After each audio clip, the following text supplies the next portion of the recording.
Hello and welcome. My name is Xor, and today we're gonna be talking about the infamous Riot MMO. Infamous just because there's a lot of talk about it, but nothing has really been revealed. But we do know we're still getting this game in our lifetime from this clip from Mark Merrill, the CFO for Riot. Will you finish the Riot MMO before 2030? Sure hope so. Although launch is the start, not the end. So, finish. And yeah, it's a kind of an official, unofficial statement, but still, these are good news.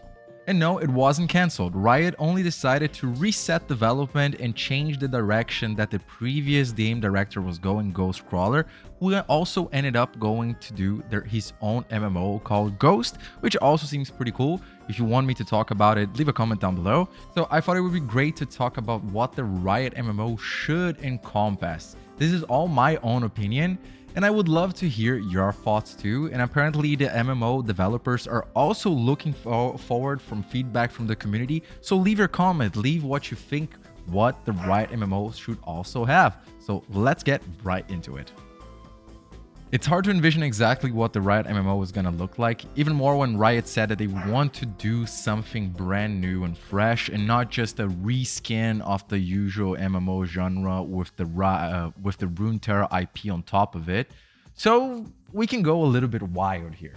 I believe the driving force of this MMO should be defined as one word, which is adventure. The most basic definition of adventure is an unusual or daring experience. The important part here is unusual. The Riot MMO is probably one of the most anticipated projects after GTA 6, and with such a vast world and characters that have been built through League of Legends, and let me tell you how big and vast it is, this is only about the world. There's no characters in this mostly. Runeterra already has the perfect base for an MMO. Thousands of years of story already written, ancient creatures, civilizations, ascended beings, mages, religions, and all of those in different shapes and forms too, and also with intricate connections between them. The world is set. And you can also dive deeper on the Nacrit video. The world of the Riot MMO is already done. To begin, this might not be the best example for everyone, also because it's not really a game, but when I think of a great example for an MMO, I come back to Sword Art Online Season 1. The idea of exploring the world at your own will, where your choices framed your story, that struck gold with me. You had a main objective, but the world in itself was yours to explore.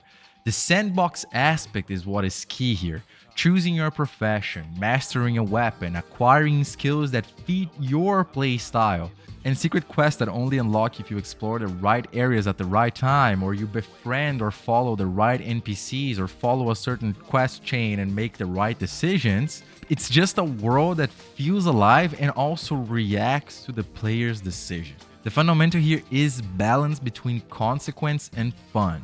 MMOs that are way too punishing sometimes become way too stressful. And also the ones that don't have any consequences become boring, or they have a lot of trolls, a lot of griefing, and that also doesn't make for a good experience. It doesn't mean that you shouldn't have any. That also plays a part inside of the game, but there should be a way of balancing it around. And in such a massive world as Runeterra, being an adventurer could take you basically anywhere. And each place could become your personal world, your personal adventure. For example, you like pirate fantasy, Bilgewater might be your place. You can build a boat, you can hire a crew, explore different islands and find hidden treasure. Or let's say the mystical realm and spirits and sword magic, like the more eastern side of the thing, right? Ionia has it too, like you can learn special sword magic from the different clans. You can attune to spirits, reaching their certain places, the right spots and the right time and the right realms. Or maybe artisan ways too. Or Freljord, for example, has more to do with like survival in nature, like tribal wars, frost magic, or even getting in touch with the Watchers and acquiring some special magic. Or even for the arcane fans, when stepping into Piltover, you can choose to side with the Zonites or the Piltovians, and that would also grant you access to special quests, gears, body modification, different types of magic, hextech, who knows. All of these places can give you powerful gear and awesome treasures that would rival rival the other ones in the other regions. So you're not really forced to explore the entire world to get better and stronger and leave the other places behind. The player doesn't necessarily choose as a class, they acquire knowledge through the world. Your interests shape your character, they shape your progression, whether you are an engineer, a blacksmith, a mercenary, an explorer, an archaeologist, or a fighter, or a Vastaya, who knows, whatever gets your ball rolling. And all these paths lead somewhere great and unique. And also the world and each region should also drive the progression of the game and players through escalating conflicts. Imagine Demacia versus Noxus campaigns, or Noxus against, well, everyone.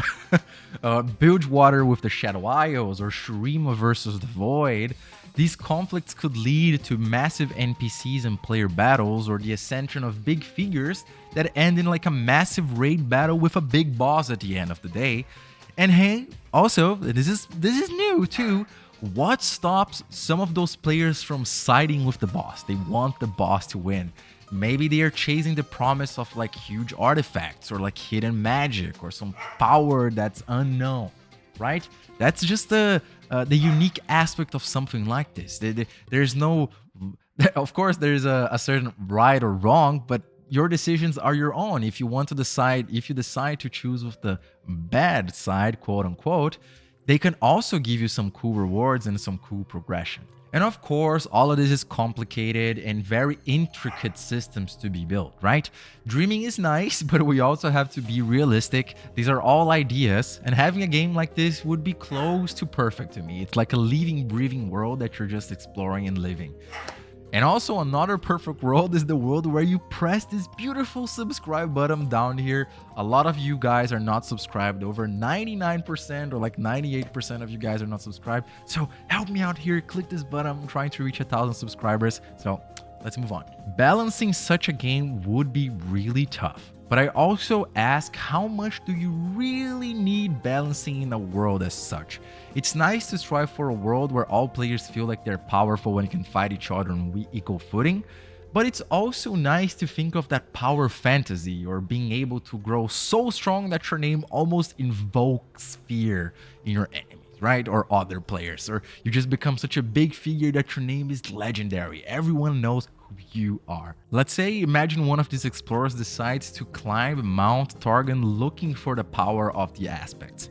While it would also be a very gruesome quest, it's like this huge mountain with a lot of dangers on it, with some of the mightiest enemies, they could also achieve immense power, right? And just the fact that they climb the tower is also a feat in itself. I don't really know if I would rather have a very balanced game so everyone can be happy, because in my opinion that also causes certain types of limitations, or how far they can actually take skills, secret classes if there is to be any, and amazing and powerful artifacts, pacts, and darking weapons or such. Most games end up with a meta build anyway, it's the natural course of a game, but in a world like Runeterra, Riot could give us so many different paths that even if a meta emerges, personality and creativity could still shine through.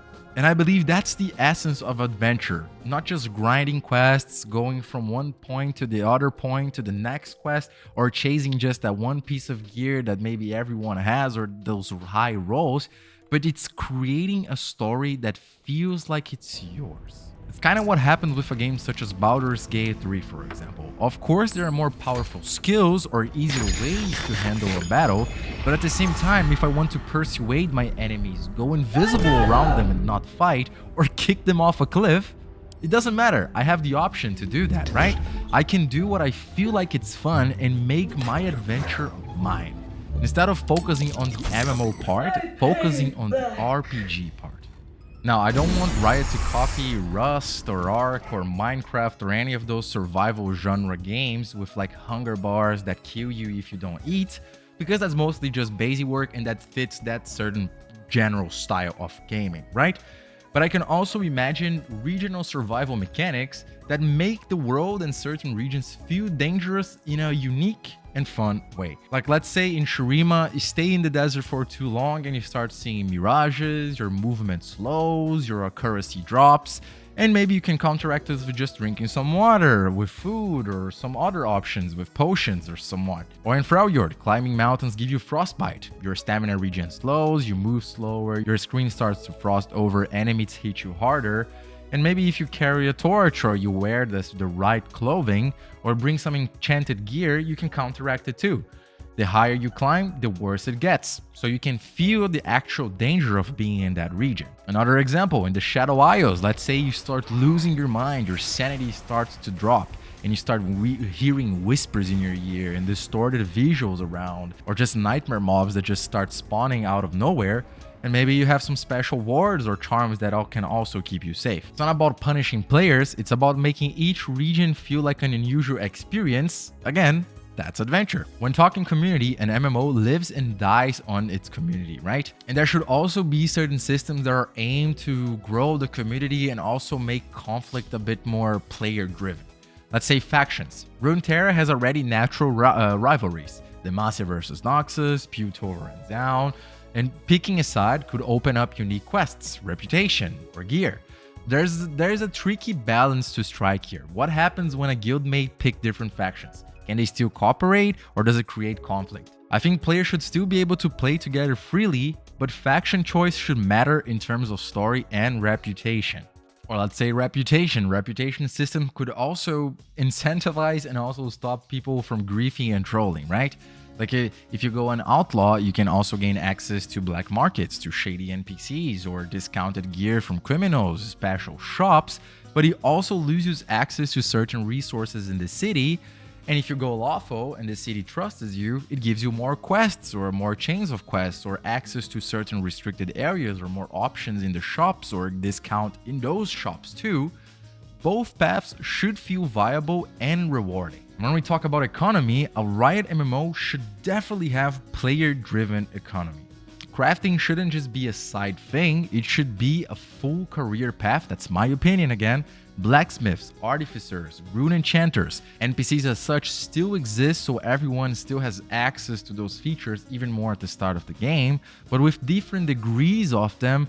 While they could also exist as teachers or legendary figures, like let's say a disciple of Ornn or a disciple of Rise, just speculating here, players should also be able to rise to the same status, creating unique items from rare resources they find in dangerous regions across the world that those NPCs wouldn't have access to, right?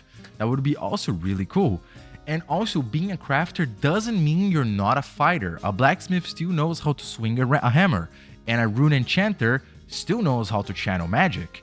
Professions should tie naturally into the gameplay and not restrict the player into a certain path. A blacksmith can still be a duelist or a mage. It all depends on how much resources and time you spend on that said profession or on that said path. And when it comes to PvP, Riot has its roots in competitive PvP, right? But that doesn't mean the MMO should be just pure PvP. I don't think so. Maybe players can flag themselves for world PvP while others stay PvE focused, and factions could also open up natural conflict zones. Again, let's say Demacia versus Pewtover against Ionia, or Zaun against Pewtover, but PvP shouldn't lock players out of enjoying the world. The question is, if you meet a player from an opposing faction, does that automatically mean PvP, or is it only in contested zones? I would rather prefer a mix, like faction wars in certain areas, like fronts of conflict where a territory is being contested, but freedom everywhere else. You can still enjoy the company of someone that's from a different faction. Doesn't mean you just need to get at each other's guts, right? Otherwise, it's just risking forcing players into constant fighting, and that also roughens up the experience again. And one of the hardest parts is, what about League Champions? It all stems from where Riot wants to situate this MMO in the timeline. We could be in a point where most champions that we know are not even born or already dead. It all depends on what they think is best for the game. But some champions would make incredible quest givers, like LeBlanc sending you on a manipulative political mission, or even Jarvan being this general that also forces you to go into war, or others should also absolutely be bosses, like Xerath as an Ascension raid, or Mordekaiser leading his undead army. or void monstrosities such as Vel'Koz or Bel'Veth as world-ending events, right? They invade the overworld and they start wreaking havoc everywhere. And some could also simply act as neutral forces. Imagine trying to clown Mount Targon and Leona and Diana stand in your way, or you just get to see them two fighting each other. That would also be cool. Or even some aspects of those champions, fighting in Draven's arena, finding Riven locked up in Draven's arena. I don't know, there's just so many aspects to it, like Blitzcrank or Singed being like this weird figure around Piltover and Zaun, or just that you can find fragments of how Singed helped Noxus in his fight against Ionia. It's just that there are so many aspects you can put in the game that also enriches the experience by giving us the champions and their lore, but they shouldn't really overshadow players. The MMO should still be our story, with champions shaping the world but not hogging the spotlight. And speaking of the world, dynamic events would also be huge. Imagine the Void invading a region, or the Shadow Isles corruption spreading across the Shadow Isles and going closer to Bilgewater, or even Demacia clashing against Noxus and the Mage Rebellion, those smaller conflicts that happen all around. The Darking Weapons just happens to spawn around, and we can see Kayn or even Aatrox destroying a bunch of cities or destroying an entire region. That would be insane, right? It's, again, just dreaming, but it's cool. It's just events where the server has to rally together, or even choosing opposing sides too. That's the kind of living, evolving world that makes an MMO unforgettable. You can just go back to World of Warcraft. They had so many different chapters where the world just got completely destroyed and rebuilt, or even when the Horde and the Alliance rallied together to fight. You know, we need those transformative moments in the world that feel like this world is constantly changing and evolving. So instead of focusing only on the MMO part, Riot should lean a lot into the RPG part as well. That's what makes it so special. Not just another grindy MMO, but a real true adventure. And that is my vision, but I would also love to hear yours. What do you think the Riot MMO should look like? Please write down in the comments, I'm gonna be reading all of them. And also don't forget, if you enjoyed this video, leave a like, subscribe to the channel. I'm gonna be keep making more videos, and if you enjoyed this one, we can also keep talking about the Riot MMO. I still have a lot of ideas, and I didn't want this video to be so extensive. I hope you enjoyed it, and I'll catch you in the next one. Xor out.